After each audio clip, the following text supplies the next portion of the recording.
But the first and foremost is I'd like you all to stand up for a minute. Now, what I'd like you to do is clap your hands.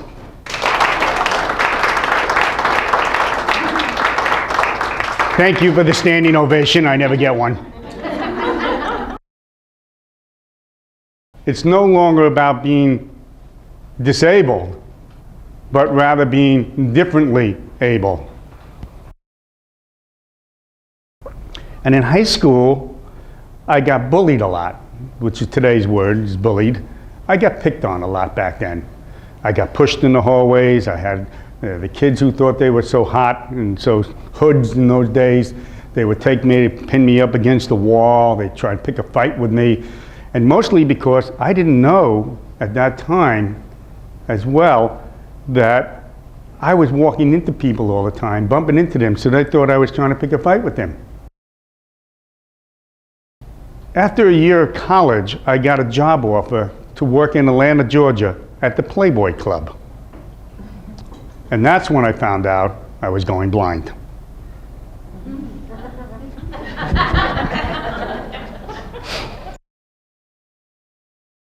What I'd like to do with you guys is try something for you. I'd like each of you have a blindfold, and I'd like you to put them on for a minute. We're going to do a little demonstration here. I'd like you to stand up from your chair and push it in. Okay, now I want you to walk like 2 or 3 paces to your right or your left, depending on where you are on the table. It's not that difficult. Well, in my line. Now, what I want you to do is do a full 360-degree turn. Yes, no cheating. Thank you for that one. And don't take them off until I ask you to. Now what I want you to do after you've done that circle is I want you to find your chair.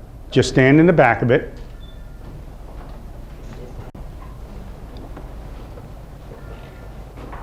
Now pull your chairs back and sit down carefully. I wanted to put you all in my position for now.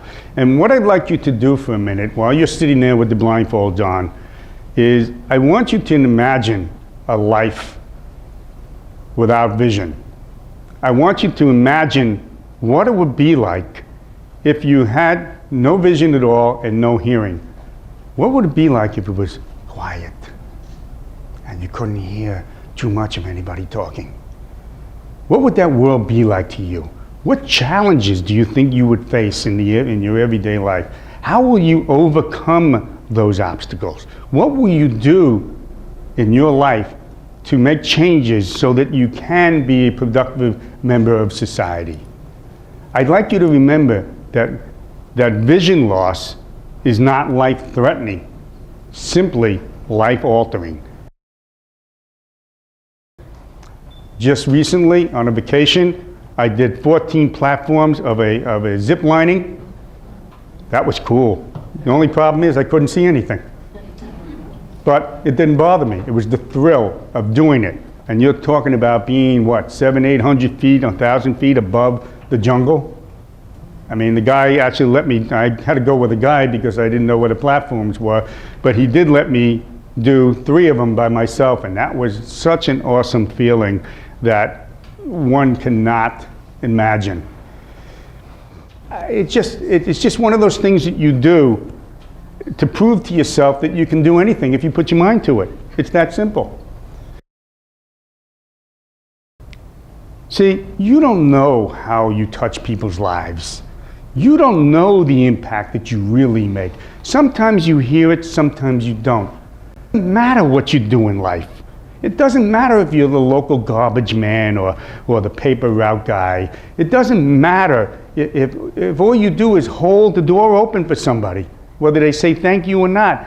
It doesn't matter if you're the cashier and you say hi to somebody. You all have an impact in somebody's life, and you make a really, really big difference in the people that we serve.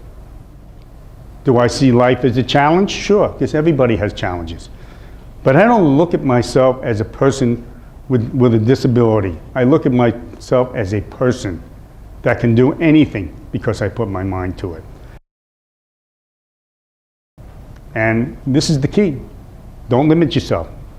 Do all you can. Be all you can be. Do it all. Enjoy life.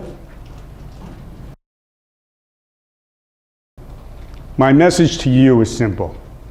Whatever you do in your life, whatever the paths take you, wherever your journey is going, never quit, never quit, never quit.